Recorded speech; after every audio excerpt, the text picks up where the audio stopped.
conquirent l'Europe au 8e siècle, mais ils furent stoppés à Tours par Charles Martel, qu'on appelait en anglais Charles the Hammer, Charles le marteau. Et l'Europe eut besoin d'un marteau pour stopper cet élan islamique, mais maintenant, rien ne stoppera l'élan islamique, sauf un événement important que nous vous démontrerons dans quelques minutes. L'islam croise encore le fer avec les croisades entre le XIIe et le XIVe siècle. Du XVe au XVIe siècle, les Turcs ottomans prennent Constantinople et assiégeront Vienne. L'Europe impérialiste y mettra fin seulement au XIXe et au début du XXe siècle.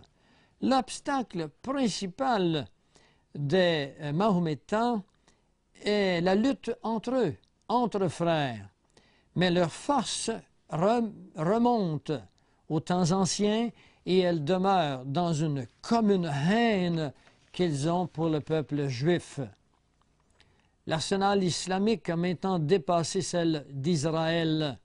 Il possède maintenant 16 000 chars d'assaut, des missiles de courte et de longue portée. Les pays arabes ont importé dans les récentes années, et cela est une indication très précise, plus de 170 milliards d'équipements militaires modernes. Vous croyez que lorsqu'on dépense de telles sommes, qu'on se prépare à faire la paix? Ils ont une source inépuisable d'argent et cela provient bien sûr d'un cadeau de la nature qu'on appelle le pétrole qui est sous leurs pieds. De plus, les Arabes ont ceci de particulier, différent des Latins que nous sommes. Les Arabes pensent à longue échéance. Mais maintenant, ils n'ont plus à penser à longue échéance. Ils ont pensé à longue échéance. Et cette échéance, maintenant, est arrivée à terme. L'OLP, ou si vous aimez mieux, l'Organisation de libération palestinienne, et l'islam ont tous les deux un pied en Israël. Ils n'en sortiront plus jamais par force d'homme. Ils en sortiront uniquement quand celui qui est le prince de la paix sera venu. Et c'est ce que nous vous annoncerons. Il y a une belle nouvelle.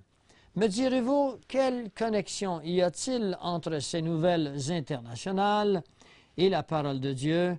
Eh bien, je vais vous inviter maintenant à prendre le livre d'Ézéchiel au chapitre 38 et vous y lirez les pays qui sont mentionnés. Et ces pays qui sont mentionnés sont les pays de la Russie et sont les pays arabes.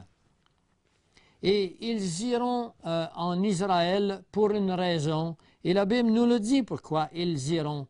Elle nous donne la raison. Au verset 12, elle nous dit qu'ils iront pour faire du butin et se livrer au pillage. Portez la main sur des ruines maintenant habitées.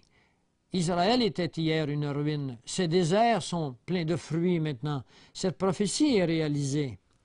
Et tant qu'au butin, eh bien, il y a dans la mer morte pour plus de 350 milliards de potasse, laquelle potasse est désirée dans des pays comme la Russie et les pays environnants afin de fertiliser un sol qui devient de plus en plus stérile. Et la prophétie nous dit également qu'il y aura de l'huile sous les pieds de Asser. Et c'est une prophétie qui est désignée aux tribus. Et on a effectivement trouvé de l'huile en Israël, du pétrole, et on croit que c'est là qu'est la plus grande réserve de pétrole au monde. Eh bien, les Russes le savent. Ces données sont connues maintenant. Et voilà des raisons pour lesquelles la Russie attaquera bientôt Israël.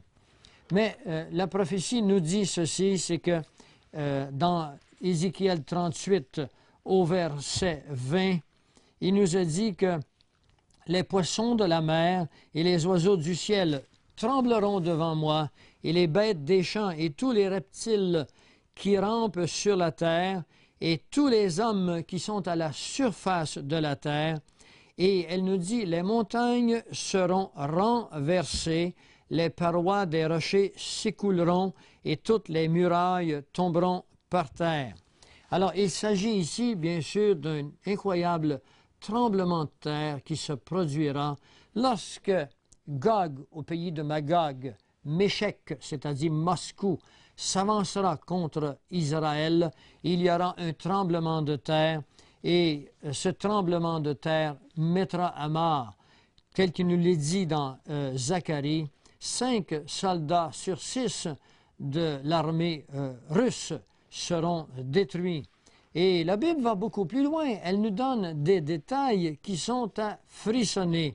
Elle nous dit dans dans Ézéchiel 39, au verset 9, elle nous dit que lorsque ce tremblement de terre sera arrivé, qu'Israël aura gagné cette victoire, non pas par ses propres moyens, mais par l'intervention de Dieu, puisque Dieu a toujours intervenu pour défendre son peuple, que la menace était totale. Ils prendront les armes des Russes, et au verset 9, il nous dit qu'ils en feront du feu pendant 7 ans. Certains d'entre vous diront bien sûr que cela est impossible, puisque les armes sont aujourd'hui de métal. Eh bien, trompez-vous, parce qu'en Hollande, on a découvert un matériau qui a de la résistance du métal, et puis qui est fait de résine, qui est contenu dans la crosse des fusils, des carabines, et qu'on se sert sur les chars d'assaut. Il a la vertu d'être léger et très solide, mais il a également la propriété de brûler, et il brûle très longtemps. Il y aura tellement d'hommes qui s'approcheront d'Israël qu'ils pourront en faire du feu pendant 7 ans. La Bible ne s'est trompée nulle part. La parole de Dieu est la parole de Dieu, et Dieu ne se trompe pas. Nous nous trompons. Et dans le verset 12 du chapitre 39, on dit que la maison d'Israël enterrera ses morts, CES, et SES, puisqu'ils seront sur son territoire, afin de purifier le pays. On peut comprendre que l'accumulation d'un immense nombre de cadavres amène de l'infection, et afin de le purifier, elles enterreront ses morts pendant 7 mois. Ce sont là des détails intéressants qui nous est permis de comprendre. Alors voilà pour cette menace islamique qui bientôt s'abattra sur notre monde. Vous pourrez vérifier ces choses, les voir en progression en suivant la nouvelle internationale.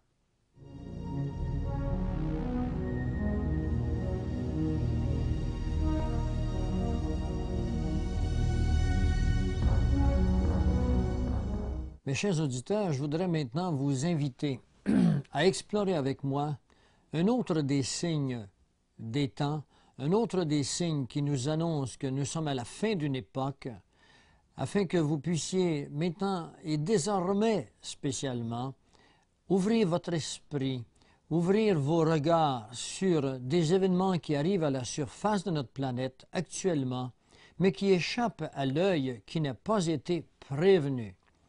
Je vais vous inviter pour ce faire à venir avec moi encore une fois et explorer ce verset, toujours dans Luc 21, au verset 11.